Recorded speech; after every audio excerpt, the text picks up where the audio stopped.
We're just asking the questions, right? Yeah. Guys monitoring the time and people like, okay, you got it. So who's gonna? I guess. Yeah, so we're live now. Okay. All righty. Okay.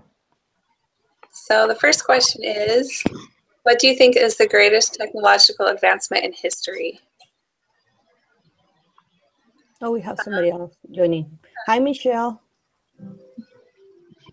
Hi, guys. We just started the meeting like 2 seconds ago, so you're good. Okay. Melissa is gonna be the leader, and she just asked the first question. Yep. Okay. So, what do you think is the greatest technological advancement in history?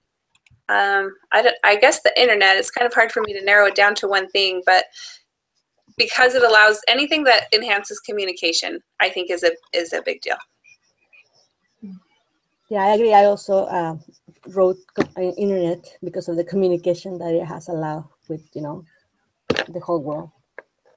Absolutely. Yeah, that's what I did too. I mean, I narrowed it down to social media, but really it's the internet. I agree. I was kind of overwhelmed when I read that because I'm like, there's probably so many technological advancements that I have no idea. Yeah. So I think the internet came to my mind, especially because that's what we were learning about this week. Yeah.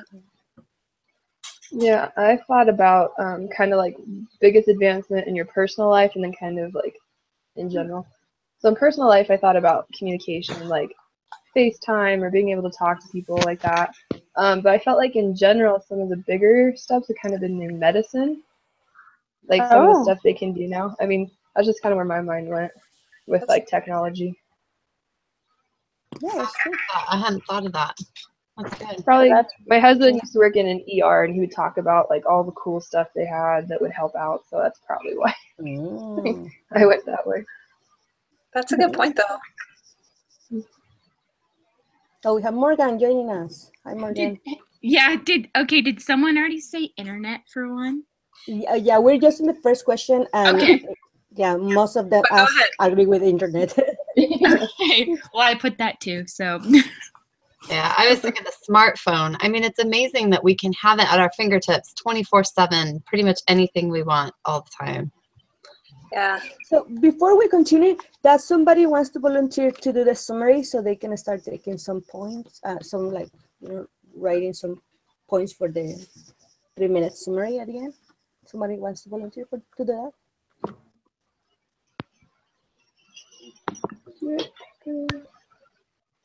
Let's see. I've had a turn doing the summary, and I think Morgan did. Morgan, did you do it? Yeah, I did it last week.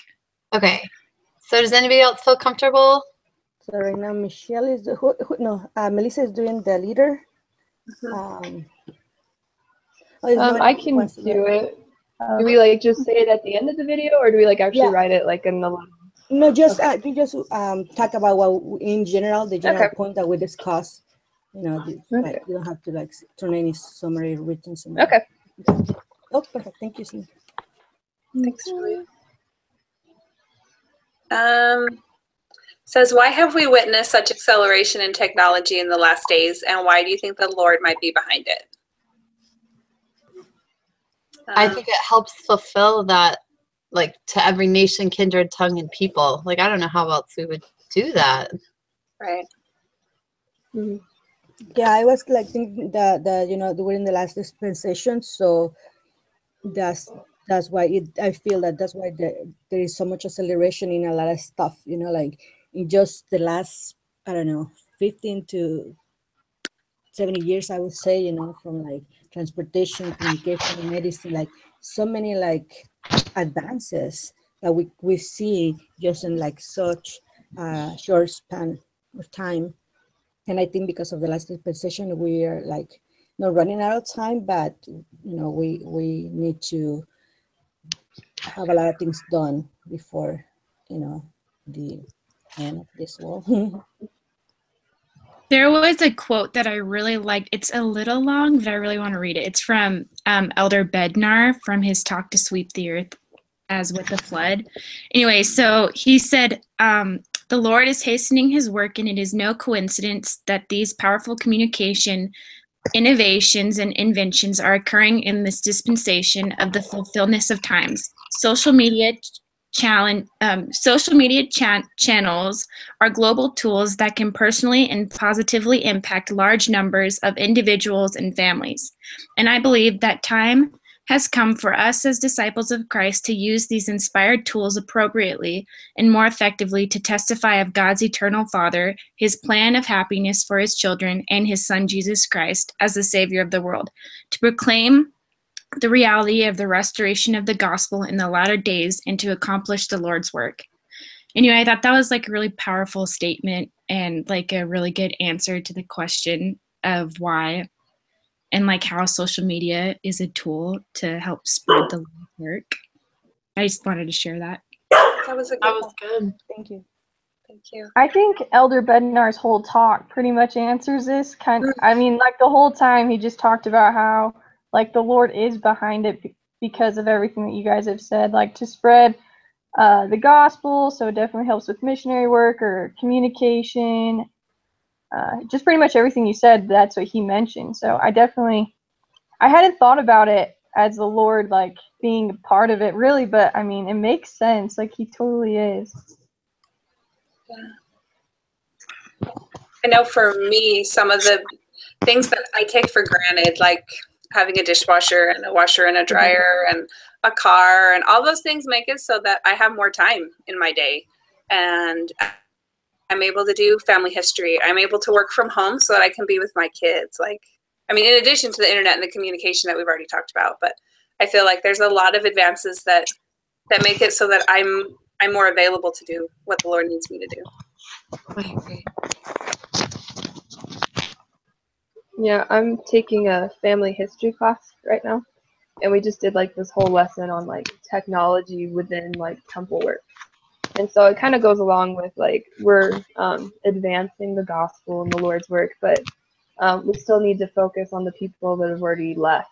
And so we need like having the technology to help do that. I think Heavenly Father was behind all those programs and all the updates, like indexing and stuff. And there's always like this new like cool program coming out to help with temple work. So I think that's part of it too.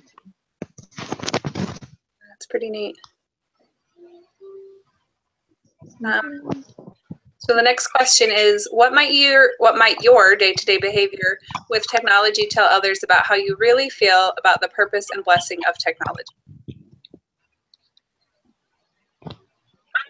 When I thought of this question, I was thinking about that. I don't know if you guys watched that video of it was supposed to be funny, of the guy like saying he never liked anyone's post, and then all of a sudden he likes something about unicyclists, I think, or something like that. So now everyone knows him as like, I don't know. Anyway, so I was thinking about that, and I was like, it's so true though. Like what we like and what we share reflects how we, way or, I mean, obviously you can share funny things or whatever, but like if you do share uplifting messages and things like that, people will see like, oh, you want to use technology for good. Like it is a blessing in your life that way. So that's what I thought. That's a good point.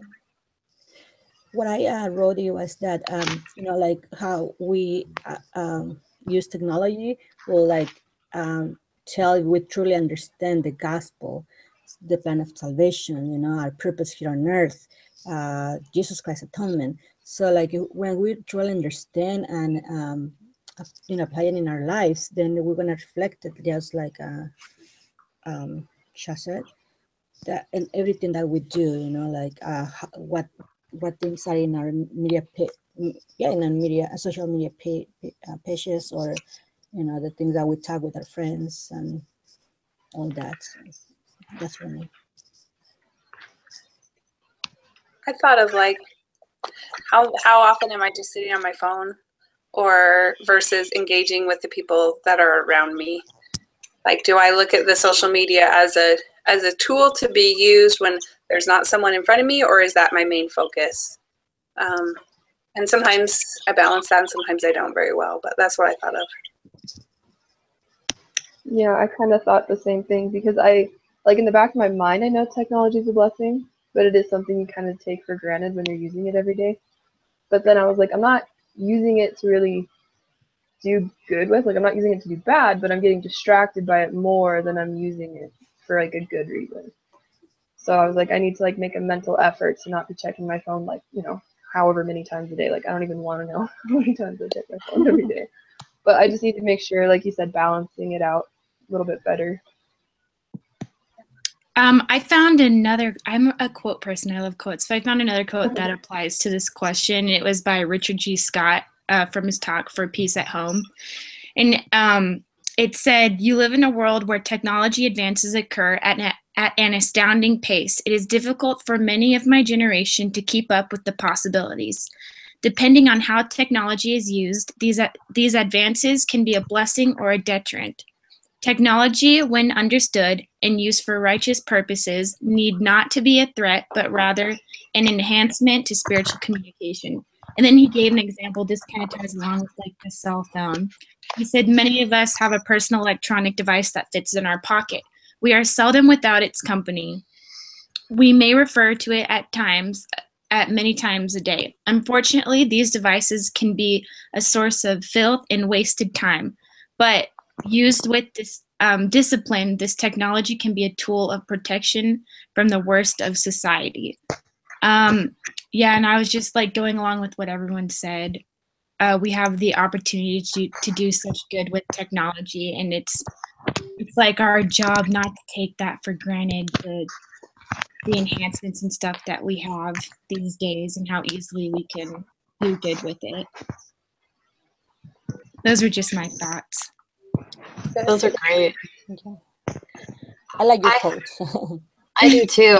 I was thinking about my kids because I have teenagers and they are always on their phones, and it's like the end of the world when it's like, okay, put away your phones, unplug. Like, anyways, and there's a quote by Brigham Young that said, "Every discovery in science and art that is really true and useful to mankind has been given by direct revelation from God."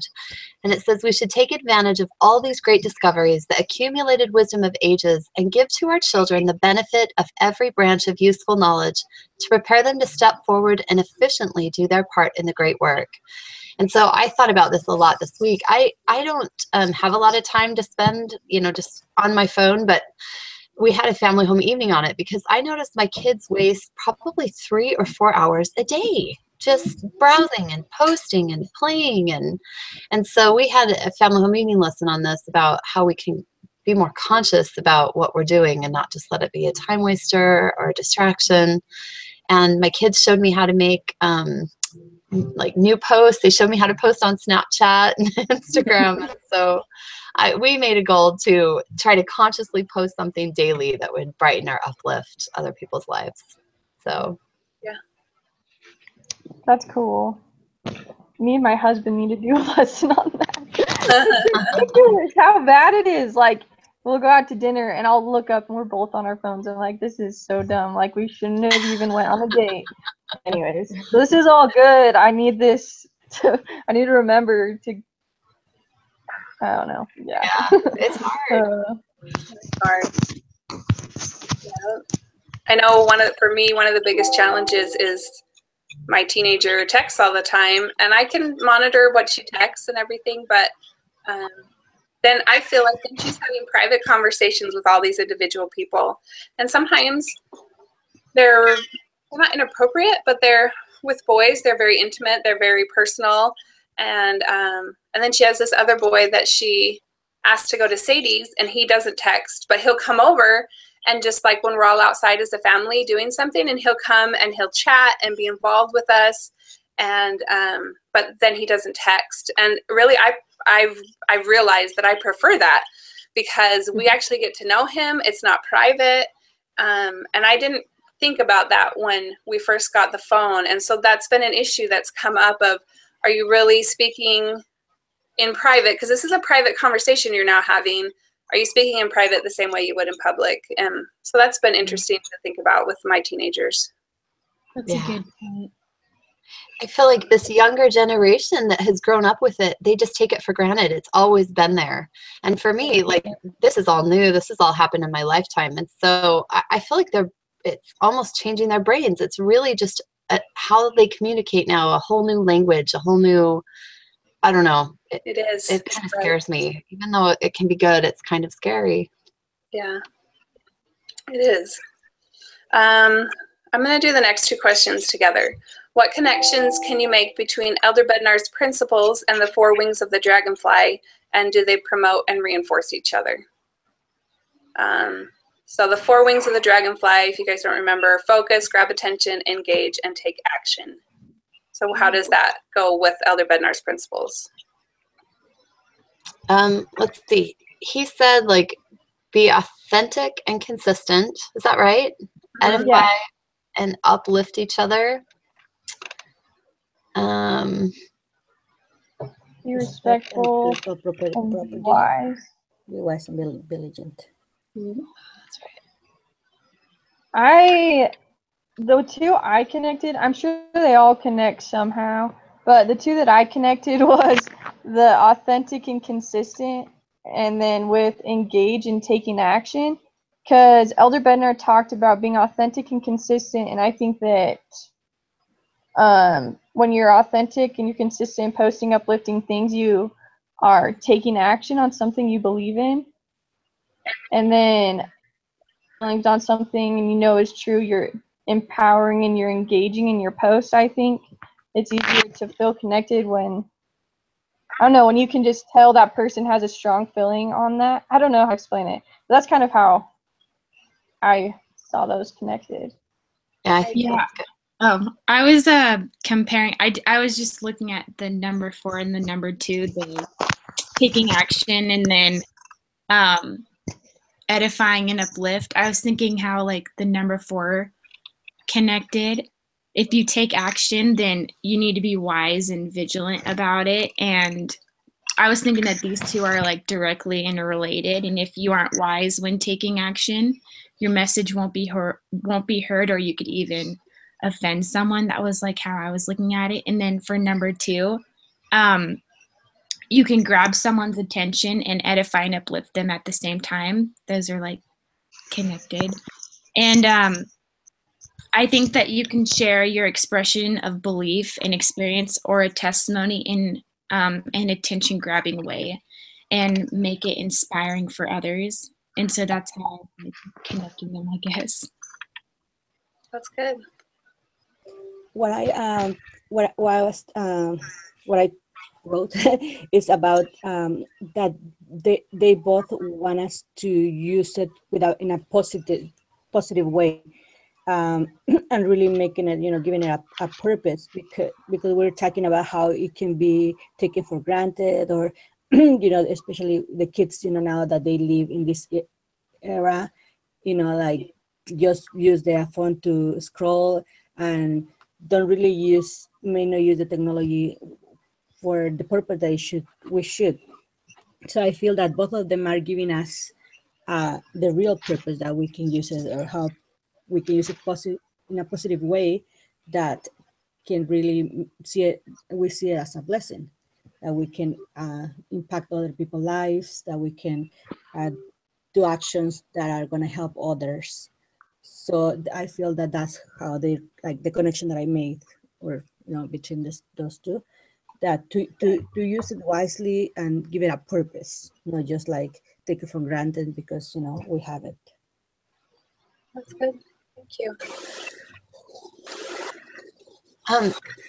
What came to mind was I was thinking about how to grab attention and then being authentic and, gosh, what is it? Be authentic and consistent. I thought of, I don't know, the little picture of like, it showed like the muffins that were all nicely baked, but then you look out and like the kitchen is a wreck and things like that. And I think so often people grab attention, try to grab attention with only a piece of what is true. And sometimes I think it holds more weight or helps people engage more when it really is authentic. Like I relate so much more when people are able to be real. Anyways, it grabs my attention and makes me feel like, oh, I can be real too, instead of making everything always look so perfect and only posting, with filters and making everything look so much better than it is. I thought that went hand in hand, to grab attention and to make sure that you're doing it in an authentic, real way. So. Yeah, for me, kind of going off of that, I was thinking about like grab attention and engaging, but like with uplifting, And I don't know if it's just because I'm a counseling major, but I feel like a lot of the stories we read, they hook you with like this really sad fact or something. And I feel like there has to be a way to share information that may not be the most pleasant without having to have like this like horrible like hook or something. Like I think we can kind of balance it a little better. So that's just what came to my mind. That's good. I think for me it was definitely the authentic and the grab attention. But I was thinking of how the stories of Samir and Vinay, how they would blog. Their blog styles were completely different, but because they were authentic, they were able to grab attention, being who they are, not trying to be somebody different. And that's what we all need to do. We all have our own voice. So when Elder Bednar talked about being authentic, that really resonated with me. I like that too. Okay, so then it says, do you disagree or agree with the argument made? I'm guessing this has to do with the dragonfly. And what are some of its strengths and weaknesses? I wasn't really sure how to answer that. I was really here. What I This part, I was so confused because weren't we supposed to look and find blog posts or Facebook posts or something? Okay. Is that what that went with? I don't know. I was so confused. I think that's the last question. I think it was. I felt like it was regarding the dragonfly effect. That Okay. he was asking. So what I just put, where I wrote about it, because I was thinking about the dragonfly effect, is that you know how the steps can, if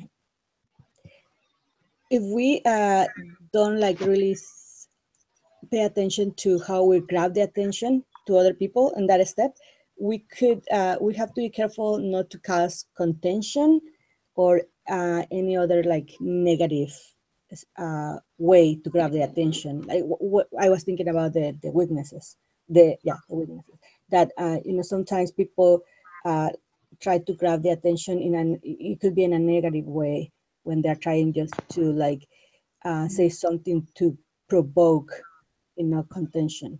So we just I feel that could be a weakness, something weak for that. As like it's trying to make people like stand up and do something. It could, if we're not careful, it could result in negative results. That's a good thought. I like that. For me, I thought of, as far as its strengths or agreeing with it, the dragonfly effect. For my job, I send out emails trying to get people to, I work for the Scouts, trying to get them to get their training or to go to an event or whatever it is. And I realized there's a lot of those things that I could use even just in sending emails. Like a lot of times I make it so that, what are the steps? That it's easy to take action and my focus is clear, but maybe I don't grab their attention. Like I don't share a story, or I just kind of spit it out. This is what it is, and this is how to sign up or whatever. And I realized that I could use that in a lot of ways. So anyway, that's what I thought of as far as supporting it. That's really good. Anyone else have any thoughts on that one? No.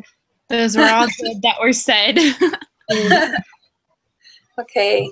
Oh, go ahead. And I was just going to say, so do we supposed to then discuss? I'm sorry, we haven't finished the question. I was just thinking like, so somebody was talking about like, if this question was about the micros and micro that we chose, or we needed to choose to discuss that. Yeah. Okay. I don't know. All these questions, I went along with the blog things that I found, so I'm like, I'll just go with what you guys are doing. Yeah, the last few questions I was confused about, but Yeah, they're kind of, it's hard to know what they relate to. So let's talk about the blog posts. So how well did each blog or Facebook page, so that's a really worded question. So how do they relate to the 4 dragonfly wings of the dragonfly effect? The blogs and Facebook posts that you saw.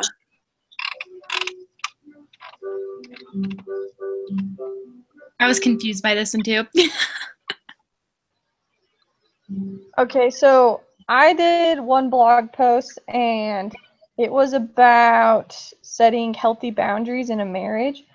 And they talked about how, so what got me was that it's this couple writing this blog, and between the two of them, their parents, I don't know if this makes sense, there's been 12 marriages. So not between those two, but their parents. Does that make sense? Anyway, so that kind of caught my attention. So I was like, okay, I want to read this.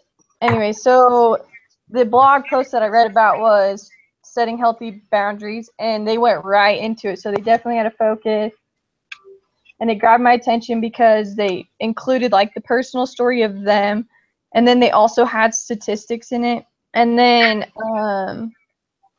so that was engaging as well. And then at the very end, they actually had a challenge for couples to communicate better. So I thought that was like take the action. It's hard to explain this without you guys reading the actual blog post. But anyways, so I thought it went along with the dragonfly effect really well. And I don't know if it's because the blog post could be more detailed. Because wasn't it saying that the macro social media posts or whatever usually did have all of the dragonfly effect? And I don't know if it's because you can put more detail into it. I don't know. But it was good, the blog post I read. Yeah, I agree. I think that the macro is, like they separate. The micro goes more with the butterfly effect points, and the macro and micro it goes with all the Bernard points because it's like more personal, like Right. and the other one is complex. Okay, that makes sense.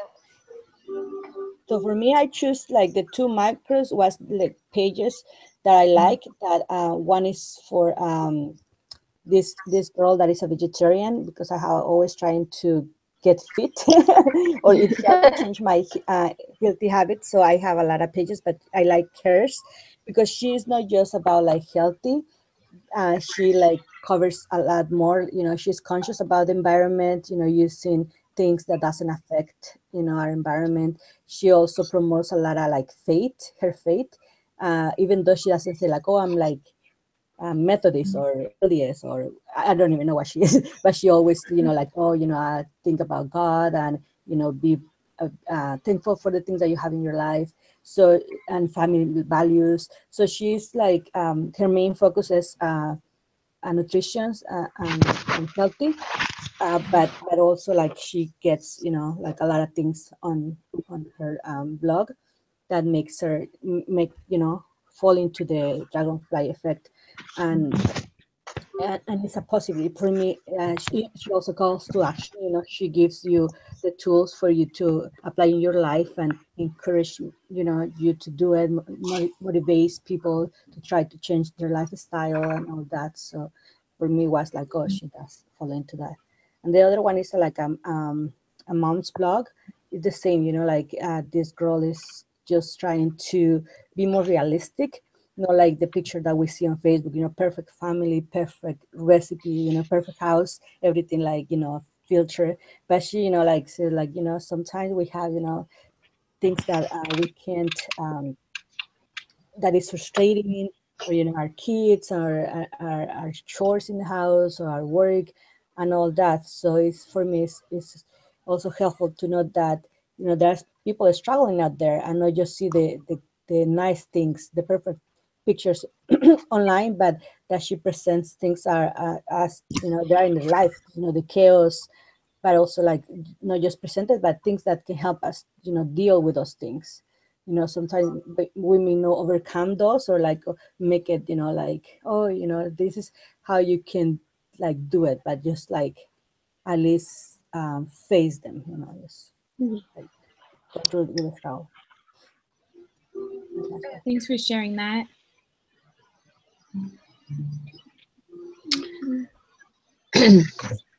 So I found one as I was scrolling through. One of them was the Mormon channel. You guys have probably already seen that. And I think they do a good job of always posting uplifting things that catch your attention right on there. But the other one that I scrolled through and noticed, it's called Fight the New Drug.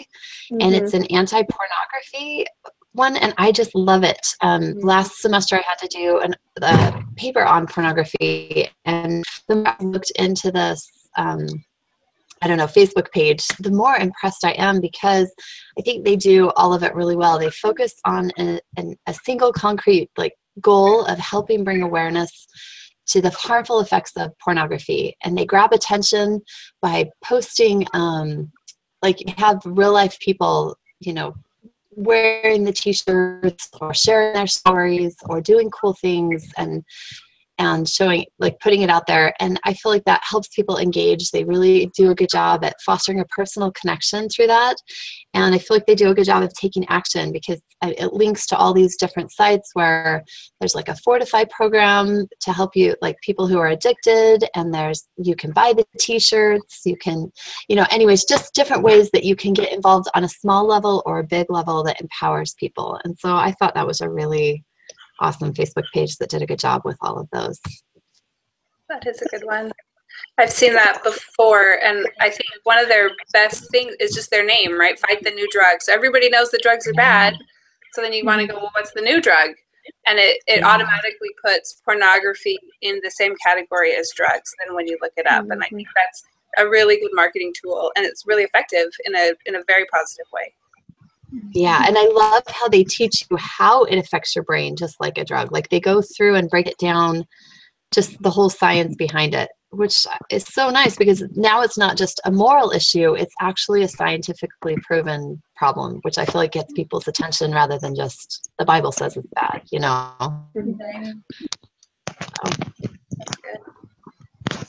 So one of the posts that I saw, and you guys have probably seen a lot of these, but after the Vegas shooting, there's all these pro-gun and negative gun articles and posts, and they're really passionate on both sides. And there was just this one that I saw about how, compared to all the other ways that people die accidentally in the US, that gun rates is actually fairly low compared to, and it lists all these different facts. And I felt like at least this one was gave me a fact instead of just it's bad or it's good. And then I read another one, it was on the opposite side, about how in Australia they took guns away, but their homicide rate has dropped, whereas the other one said they hadn't. And just comparing the two, even though they had completely different viewpoints, I felt like they read a lot of the dragonfly topics, as far as they did get my attention and they were engaging, but they also had some valuable information. Whereas a lot of them are just emotion, and then I feel like, well, that doesn't do anything for me. Right. Yeah, I was kind of looking at some of the similar stuff, because one of my husband's friends, girlfriend kind of thing, on Facebook, she happens to be Black. And then when issues like this come up, she's very everybody's against us kind of. And so with the shooting, she started listing all these articles that were written about statistics with African American and guns and all this stuff. And like you said, it was so emotional, and it wasn't really relevant, and it wasn't really fact checked for me. And I kind of felt like that was just kind of more something I was just not going to look at.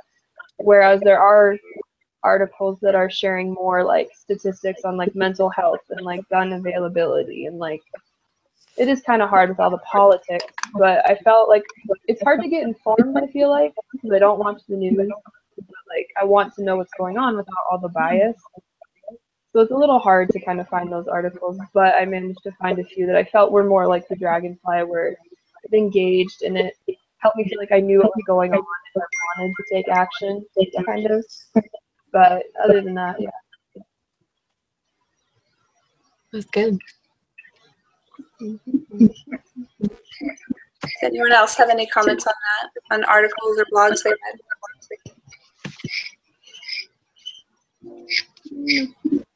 Okay. So we still have about 10 more minutes. We're supposed to be talking about what we read. And some of these questions I felt like were really weird this week. So does anyone have any other ideas or thoughts on just overall what you've learned about, it seems like the last few weeks have been just communication and social media. What have you learned the last couple of weeks, or how have you applied it already? for me, it was like a really eye opener about like taking things that the technology for granted, and really like being more aware of the things that I can do with the technology, the things that I wasn't doing, and it just make me, be more conscious about it, and it make me realize, that I can make a big impact, and it doesn't take me, I don't know, like a lot of resources. Just with the social media, we could, create such a great impact. And I feel that now it's like it helped me to motivated to do it. So I like that, we learn about all these things, and it got something positive. I don't know how many students are, but like now that they are doing this, probably other people hopefully got motivated to put things into action, and make changes, just like the girl, the six sisters was talking about it, just for a video that they agreed to put in the blog for Christmas. How 4,000 people were baptized, just like little simple acts can affect and change lives. We don't think it will, but it could. I agree. There's a quote in the reading from Onward and Upward by Margaret Mead. She said, "Never doubt that a small group of thoughtful, committed citizens can change the world. Indeed, it is the only thing that ever has." And so I think that goes really well with what you were just saying. I love that we really can make a difference, and in just our own little sphere, the ripple effect will go on in ways that we can't even. So it made me feel empowered this week.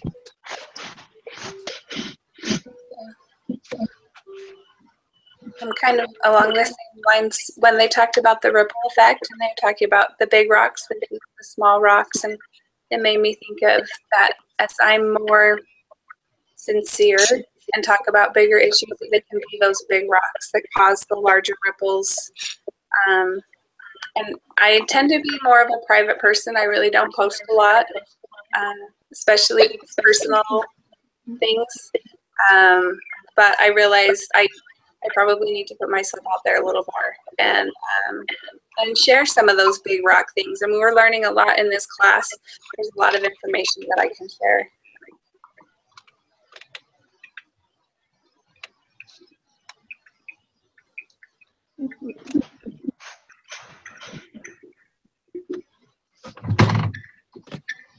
Well, should we go ahead and do the summary? Does anybody else have anything else?